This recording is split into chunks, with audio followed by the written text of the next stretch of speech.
UP के एटा को यादवों का गढ़ माना जाता है। यहां यादवों का वोट करीब 12% है। बावजूद इसके 2017 के विधानसभा चुनाव में यहां से समाजवादी पार्टी का खेल बिगड़ गया था। उसे सभी सीटों पर हार मिली थी।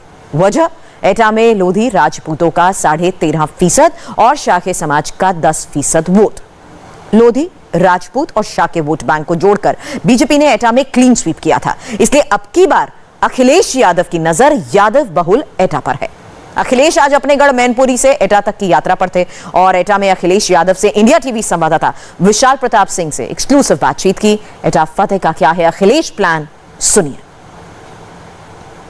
समाजवादी पार्टी के विजय रथ का 8वां चरण इस समय मैनपुरी में चल रहा है। एटा की तरफ हम जा रहे हैं। गढ़ है समाजवादी पार्टी का और खासे उत्साहित हैं भीड़ को देख करके राष्ट्रीय अध्यक्ष अखिलेश यादव। अखिलेश जी, सबसे पहले आपसे जानना चाहूंगा, चुनावी टाइम चल रहा है, चुनावी माहौल चल रहा है। आज प्रियंका गांधी वाड्रा ने एक आरोप और लगा दिया सरकार के ऊपर कि उनके बच्चों के इंस्टाग्राम जो अकाउंट हैं वो हैक कर लिए गए हैं। पहले टेपिंग और अब हैकिंग। देखिए, बीजेपी चुनाव से पहले क्या करेगी कोई नहीं जानता। हर चीज़ अनएक्सपेक्टेड होगी।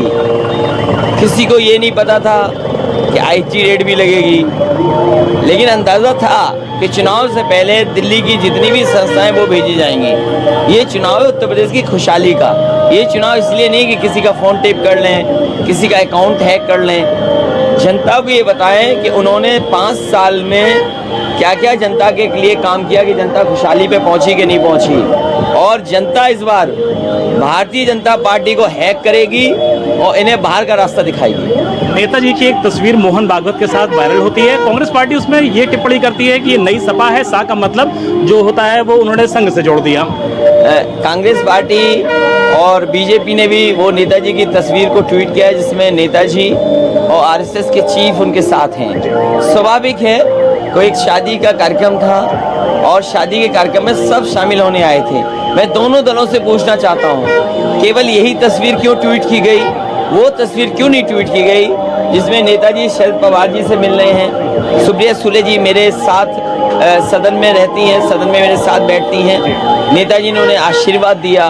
तो सवाल ये है कि बीजेपी और कांग्रेस दोनों घबराए हुए हैं उत्तर प्रदेश की जनता से कि उत्तर प्रदेश की जनता ने मन बनाया कि उत्तर प्रदेश में बीजेपी का सफाया होगा और कांग्रेस का भी सफाया होगा। सब लोग जानना चाह रहे थे कि आज उम्मीद कर रहे थे कि शायद शिवपाल जी भी साथ में होंगे, लेकिन नजर नहीं आया, न मंच पे न रथ में।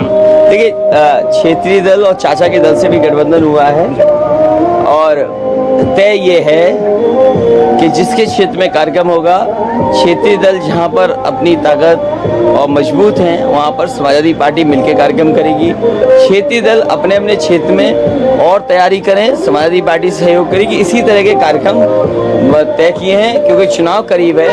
सब अपने अपने क्षेत्र में अब काम करेंगे क्योंकि कम समय में ज़्यादा काम करना है। छोटे दलों से आपने गठबंधन किया है, चूंकि वोटों का बंटवारा ना होने पाया अखिलेश जी, निश्चित तौर पर देखिए एक एक कैंडिडेट से मिल रहे हैं, एक एक सबसे आप मुलाकात कर रहे हैं।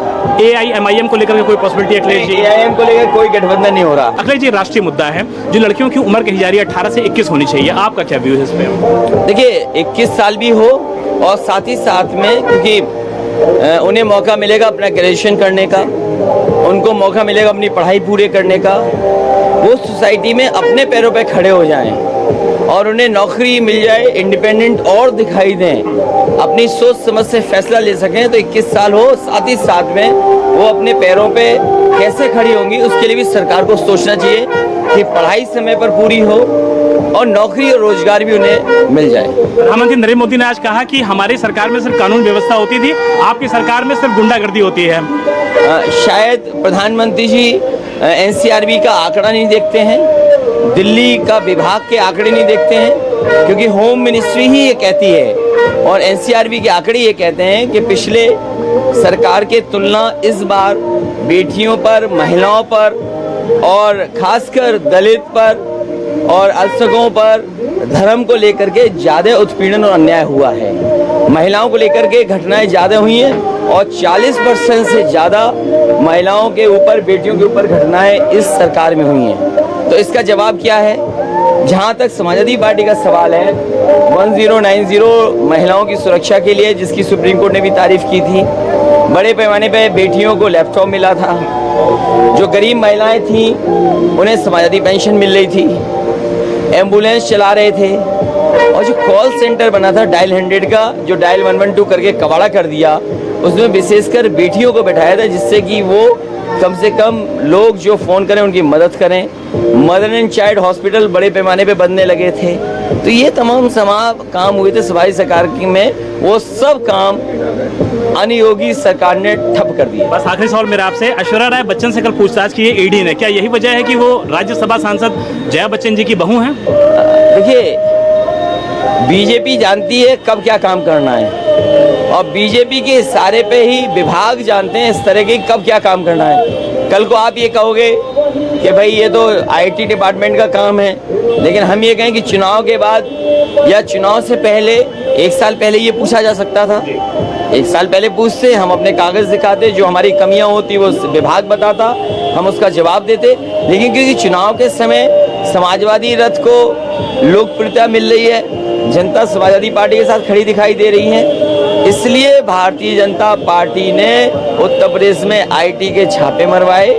हो सकता है इसके साथ साथ और भी विभाग आ रहे हों। इंडिया टीवी हर वक्त हर जगह डाउनलोड करने के लिए सर्च करें India TV news Google play store या ऐप स्टोर पर।